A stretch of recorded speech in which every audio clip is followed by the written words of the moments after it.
Hi guys, welcome back. Today I'm going to be talking about how to start investing your money, okay, and growing your wealth. I've had a few people reaching out to me recently wanting to get into investing. So in this video, I'm going to be breaking down some very simple steps that you can take in order to start investing your money. I'm just going to be giving a basic overview. In the future, I'm going to be talking more, going into more detail on, investing in particular assets and property and stocks and ETFs and all sorts of things. So in this video, I'm just going to be giving a very brief overview on the steps that you need to take in order to start investing your money.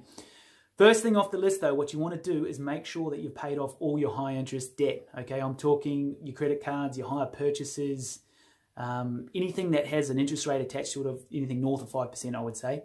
Yeah, especially like credit cards, they're sort of hover around that 20%. Even if you can consolidate all those debts to a more lower interest rate, so you can just knock that over, the sooner the better. And then you can start actually doing something more exciting, investing your money. I know it's not very exciting to be paying down debt, but you want to get rid of that. The amount that you're paying on that interest will outweigh what you could earn on a investment. So knock off all that high interest debt. I cannot stress that enough. So once you've got all that squared away, then all that money that you were funneling into paying that off, I would start putting that money into a high interest account. Okay, check with the bank that you're currently with. See what they have on offer with regards to a high interest account. Especially at the moment, you'll probably be hard pushed to find a good high interest account. But do some research, see what you can find, and then just start putting your money that you've been saving, start building into that high interest account before you even start, thinking about what am I going to invest it in. Start building yourself a little investment fund just in cash till you sort of establish what you're going to do with that. Okay, number two, this is a bit more fluffy and a little bit more goal orientated, but it's also a crucial thing. You want to sort of figure out what you want to try and achieve from investing. What's the goal? What's the end? Do you have an end goal in mind? Like, is it a short-term thing? Is it a mid-term, long-term? Do you want to buy a house to live in? Do you want to buy an investment property? Do you want to invest in the stock market? Like, what sort of investment? What are you hoping to achieve from this investment? Okay, and the sort of time frame and the risk that you're sort of open to as well. Can you afford to lose this money? Can you afford to have this money drop by half? Or what sort of risks are you, willing to take in order to sort of grow that money? And then just sort of start boiling that down, like you're saving for a house deposit, or you're investing for maybe your kids' education. You want to put them through uni or whatever it may be. Do a bit of more of a deep dive on this. Spend a good, half a day, or even just before you go to bed, just jot some things down in a notebook or something, just to try and start getting it out of your head onto paper, what you actually want to try and achieve from this investment. Okay, number three, we want to sort of start looking at what we want to start investing in. Okay, I recommend starting investing in something that you already know. You already have more of a deeper knowledge on it. If it's property, then obviously start going down and start looking at investing in property. If it's the stock market or maybe the particular company you work with, you sort of understand it well, you maybe want to start picking up some stocks or shares within that company, or definitely start investing in an area that you already know to make things a lot easier rather than just trying to learn something that you don't know anything about. Obviously, you can do that as well. It's just going to take you longer. So yeah, invest in an area that you're competent in, within your circle of competence, let's say, an area of your expertise. So that's a very good place to start. And then once you've sort of started investing in there, then you could start looking at other areas that you want to invest your money. But start with something that you already know. And then if you don't know much about investing at all, then start doing some research on, different sort of investments. Start listening to podcasts or reading books or watching videos on YouTube. There's so much information out there that's free and readily available for anyone to start learning about investing. So definitely do a bit more of a dive into that on what you actually want to invest in, okay? And I want to just go over a couple of things here. Let's say you want to start investing in the stock market, okay? I know it's a very trendy topic at the moment. Everyone's sort of talking about investing in the stock market, and there's some very easy platforms to sort of get you investing into the stock market, and with very small amounts of money. Some, you can invest fractional, $5, $10 into a very small piece of Amazon or something like that. But if you're going down the road of wanting to buy into the stock market, then start doing some research on that particular stock market, okay? And then you would also need to open up a brokerage account, okay? This will give you the ability to buy and sell shares within that particular stock market that you want to invest in, okay? I would start with trying to open a brokerage account with your current bank that you're currently banking with. If you're in Australia or New Zealand or something, then start with, ANZ or Westpac or wherever you are in the world. Start with trying to open a brokerage account with the current bank that you're banking with. It'll make it a lot easier. They already sort of know your history. you could probably open an account online within half an hour.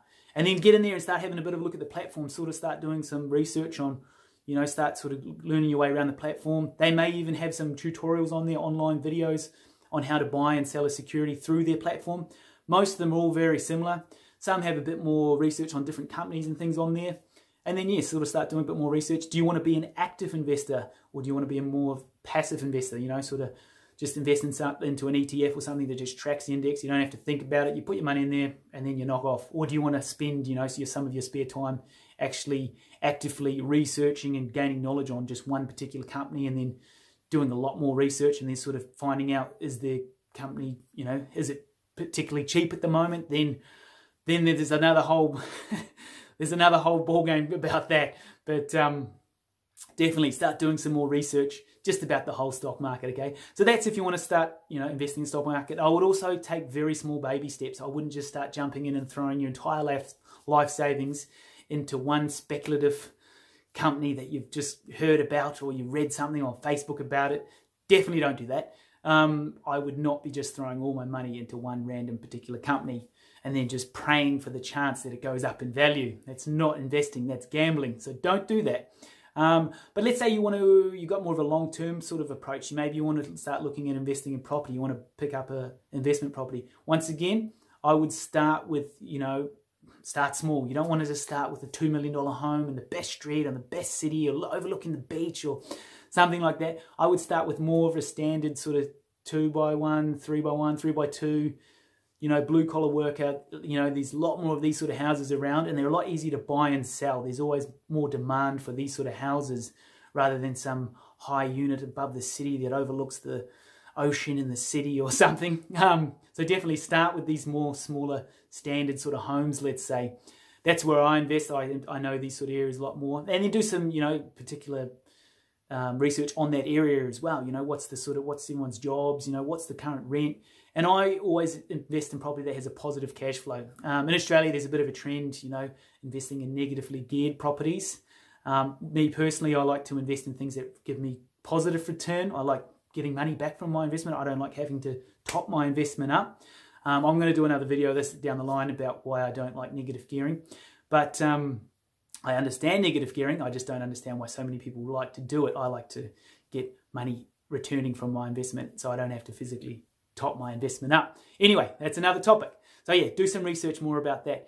And lastly on the list, this is another way just to sort of generate a bit more cash flow. And it's a very trendy topic at the moment. Everyone's sort of talking about starting a side hustle. So maybe start doing a bit of, you know, research on that. If you've already got a side business or something on the go, sort of maybe start looking at ramping that up a little bit, or even just start selling some stuff off around the home that you haven't used for a while. Some old exercise equipment, or I'm sure there's some old things lying around the shed you could probably flick off on either eBay or Amazon or Trade Me or wherever you are in the world and whatever platform they use. Get on there, start flicking off some of that stuff. That'll give you some good, you know, money to come back and to either funnel in and pay off your high interest debt and then start putting into your investment account, or just, you know, it gives you a bit more cash flow as well.